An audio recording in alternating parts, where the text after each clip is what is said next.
Praise the Lord. ஆண்டவரும் அருமை இரட்சகருமாகிய இயேசு கிறிஸ்துவின் நாமத்தில் நான் உங்களை வாழ்த்துகிறேன். மறுபடியுமாக கர்த்தருடைய பரிசுத்தமுள்ள சன்னிதானத்திலிருந்து கர்த்தருடைய பரிசுத்தமான வார்த்தைகள் மூலமாய் உங்களை சந்திப்பது மிகுந்த மகிழ்ச்சி. ஆண்டவருடைய பெரிதான கிருபையினால இந்த வாரத்தில் நாம் தொடர்ந்து தியானித்து கொண்டு வருகிற காரியம் புது வருட ஆயத்தம், புதிய ஆரம்பம் என்கிற தலைப்பிலே நாம் தியானித்து கொண்டு வருகிறோம். கடந்த நாளில் புது வருட ஆயத்தம் என்று பார்த்தோம். இந்த வாரத்தில் புதிய ஆரம்பம் என்கிற தலைப்பிலே அநேக காரியங்களை நாம் ஆராய்ந்து அறியும்படி கர்த்தர் நமக்கு உதவி செய்து வருகிறார். நேற்றைய தினத்திலே புதிய ஆரம்பம் என்கிற காரியத்தில் அப்போஸ்தலனாகிய பவுலுடைய ஊழியம் ஆரம்பிக்கப்பட்டது என்பதை பார்த்தோம். எப்படி என்றால் அப்போஸ்தலனாகிய பவுலும் பர்னபாவும் இணைந்து ஊழியத்தை செய்தார்கள். ஒரு குறிப்பிட்ட சம்பவத்தில் 2 பேரும் பிரிகிறார்கள். அப்பொழுது பவுல் சீலாவை தெரிந்து கொண்டு தன்னுடைய ஊழிய பிரயாணத்தை ஆரம்பிக்கிறார். அப்படி ஆரம்பிக்கும் போது தேவனுடைய கிருபைக்கு ஒப்புவித்து அவர் புறப்பட்டார் என்பதை பார்த்தோம். அப்போஸ்தலனாகிய பவுலுடைய ஊழியம், அதாவது பர்னபா இல்லாமல் தனிப்பட்ட முறையில் தன்னுடைய ஊழியத்தை ஆரம்பிக்கும் பொழுது தேவனுடைய கிருபைக்கு ஒப்புவித்து அவர் ஆரம்பித்தார் என்பதை நம்ம நேற்று பார்த்தோம். இன்றைக்கு இன்னொரு காரியத்தை சொல்லி நான் நிறைவு செய்ய விரும்புகிறேன். நன்றாய் கவனியுங்கள். அப்போஸ்தலனாகிய பவுல் கப்பல் யாத்திரையில் போகும்போது, அதாவது ராயருக்கு முன்பாக நிற்க வேண்டும் என்று சொன்னபடியினாலே இத்தாலியா தேசத்துக்கு போவதற்காக கப்பல் யாத்திரையில் போகும்பொழுது நமக்கு நன்கு தெரியும், அவர்கள் முதலாவது அந்த புறப்பட்டு போன கப்பல் யூரோக்ளீதோன் என்கிற கடுங்காற்றில் அகப்பட்டது. அந்த காற்றில் அகப்பட்டு காற்றின் போக்கிலே கொண்டு போகப்பட்டு மெலித்தா என்கிற தீவிலே வந்து கரை ஒதுங்கினார்கள். நன்றாய் கவனிங்கள். மெலித்தா என்கிற தீவில் வந்து கரை ஒதுங்கினார்கள். நீங்கள் பார்த்தீங்கன்னா அவங்க கிட்டத்தட்ட 3 மாதங்கள் அங்கே இருந்திருக்கிறார்கள். தயவு செய்து அப்போஸ்தலர் நடபடிகள் 28வது அதிகாரத்தை நீங்கள் வாசிக்க வேண்டும். சரியா? அப்போ என்னாச்சுன்னா 3 மாதம் அங்கே இருந்தார்கள். அதற்கு பின்பு அவர்கள் மறுபடியும் பிரயாணம் புறப்பட்டார்கள். நன்றாய் கவனிக்கணும். 3 மாதங்கள் அங்கே இருந்தார்கள். அந்த தீவில் அவர்கள் தங்கி இருந்தார்கள். அதற்கு பின்பு அவர் அங்கிருந்து புறப்படுறாங்க. நீங்கள் பார்த்தீங்க அப்படின்னா அதில் எழுதப்பட்டிருக்கு, நான் படிக்கிறேன். 28:11 படிக்கிறேன். 3 மாதம் சென்ற பின்பு அந்த தீவிலே மழைக்காலத்திற்கு தங்கி இருந்த மிதுனம் என்னும் அடையாளமுடைய அலெக்சாந்திரியா பட்டணத்து கப்பலிலே நாங்கள் ஏறி புறப்பட்டு அப்படின்னு போட்டிருக்கோம். சரியா? நல்லா கவனிக்கணும். அதுக்கு முன்னால் ஒரு வார்த்தை இருக்குது, அதுதான் நமக்கு சொல்கிற செய்தி. இப்போ இவங்க என்ன பண்ணுறாங்க, அந்த தீவை விட்டு கிளம்புறாங்க. அதாவது நல்லா கவனிக்கணும். நீங்கள் அவங்க முதல்ல ஒரு கப்பலில் வந்தாங்க. அந்த கப்பலை அவங்க ஒரு ஓரமாக நிப்பாட்டி வச்சுட்டாங்க. அதனுடைய பின்னணியம் அலைகளின் பலத்தினால் உடைந்து போயிடுச்சு. சரியா? கப்பலில் இருந்த சரக்குகள் எல்லாம் தூக்கி தூர போட்டாச்சு, கடலுக்குள்ளே போட்டாச்சு. பழைய கப்பல் இப்போ நிறுத்தப்பட்டாயிடுச்சு. சரியா? இவங்க வந்த கப்பல், ஏற்கனவே பிரயாணம் பண்ணி கொண்டு வந்த கப்பலை அங்கே நிறுத்தியாச்சு. இப்போ இன்னொரு கப்பலில் அவங்க ஏறுறாங்க. இப்போ நான் அப்படியே சொல்கிறேன், கவனிங்க. நீங்கள் ஏற்கனவே பிரயாணம் பண்ணிட்டு வந்த 2024 இன்னையோட ஸ்டாப்பு. சரியா? 2024 இன்னையோட ஸ்டாப் ஆயிடுச்சு. நான் உங்களுக்கு ஒரு வார்த்தை சொல்கிறேன். ஒருவேளை சில குடும்பங்களில் 2024 யூரோக்ளீதோன் என்னும் கடுங்காற்று வந்து மோதி இருக்கலாம்.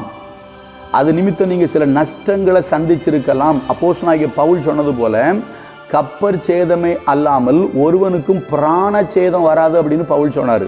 அதே போல் நீங்கள் சில சேதங்களை 2024 நீங்கள் சந்திச்சிருக்கலாம். இப்போ அடுத்த ஒரு சம்பவம் நடக்குது. என்ன தெரியுமா? அந்த கப்பலை விட்டுட்டு இன்னொரு கப்பலில் அவங்க ஏறுறாங்க. இப்போ நான் உங்களுக்கு இப்படி சொல்கிறேன், 2024ங்கிற கப்பல் இன்னையோடு நமக்கு பிரயாணத்தில் இனிமேல் வராது. இனி நம்ம பிரயாணம் பண்ண போகிறது 2025. நாளை முதல் 2025 நம்ம பிரயாணம் பண்ண போகிறோம். இப்போ என்ன பண்ணுறாங்க, மறுபடியும் அவங்க அலெக்சாந்திரியா நாட்டு கப்பலில் ஏறி அவங்க பிரயாணம் பண்ணுறாங்க.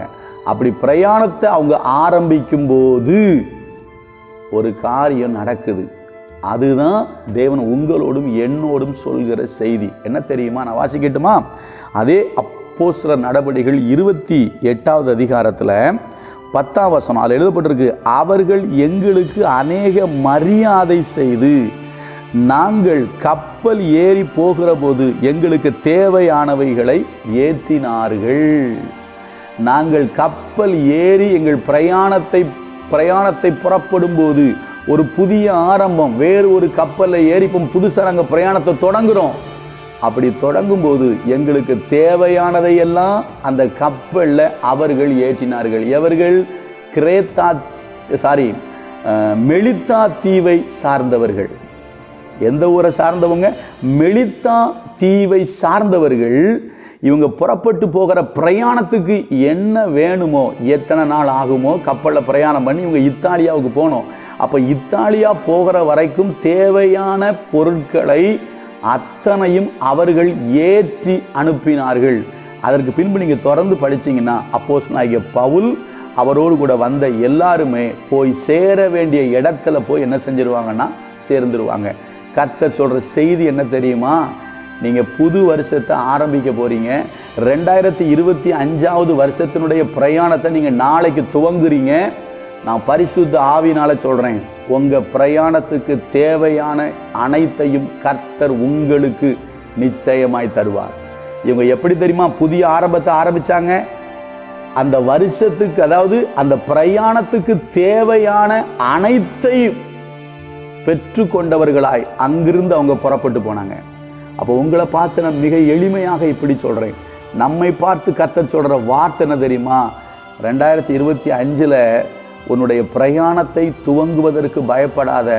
2025 நீ பிரயாணம் பண்ணுவதற்கு தேவையான அனைத்தையும் நீ புறப்படும் போதே நான் உனக்கு தருவேன். அருமையான வார்த்தைங்க. அவங்க தேவையானதெல்லாம் ஏற்றுனாங்களாம். அவங்க பிரயாணத்துக்கு தேவையான அத்தனையும் ஏற்றிட்டாங்க. அவங்க வழிக்கு தேவை என்ன, அவங்க போய் சேர்ற வரைக்கும் என்ன தேவையோ அத்தனையும் அவர்கள் கொடுத்து அனுப்பினார்கள். கொஞ்சம் யோசிங்க, ஒரு மனிதனே இப்படி செய்வானானால் நம்முடைய ஆண்டவர் நமக்கு எவ்வளவு அதிகம் செய்வார். அருமையான கர்த்தருடைய பிள்ளைகளே, மறுபடியும் சொல்கிறேன், 2025 நீங்கள் ஆரம்பிக்கிறீங்க. 2025 நீங்கள் பிரயாணம் செய்ய போகிறீங்க. உங்கள் பிரயாணத்துக்கு வேண்டிய 2025க்கு வேண்டிய அனைத்தையும் உங்களுக்கு கர்த்தர் ஆரம்பத்திலிருந்தே கொடுத்து அனுப்பிடுவார். ஆரம்பத்திலேயே கொடுத்துருவார். நான் ஒன்று சொல்லி நிறைவு செய்கிறேன். கர்த்தர் மனிதனை உண்டாக்கினார். 6ஆம் நாளில் கர்த்தர் மனிதனை உண்டாக்கினார். ஆனால் மனிதனை உண்டாக்குவதற்கு முன்பதாகவே மனிதனுக்கு தேவையான எல்லாவற்றையும் கர்த்தர் உண்டாக்கி வைத்திருந்தார். ஒரு நல்ல ஆண்டவரை நாம் தெய்வமாய் கொண்டிருக்கிறோம். அதனால தான் வசனம் சொல்லுது, கர்த்தரை தெய்வமாய் கொண்ட ஜனம் பாக்கியம் உள்ளது. நம்பிக்கையோடு 2025 அடியெடுத்து வைப்போம். நம்ம பிரயாணத்துக்கு தேவையானதை எல்லாம் கர்த்தர் நமக்கு அருள் செய்திருக்கிறார். அவர் நம் கையில் கொடுத்திருக்கிறாரு.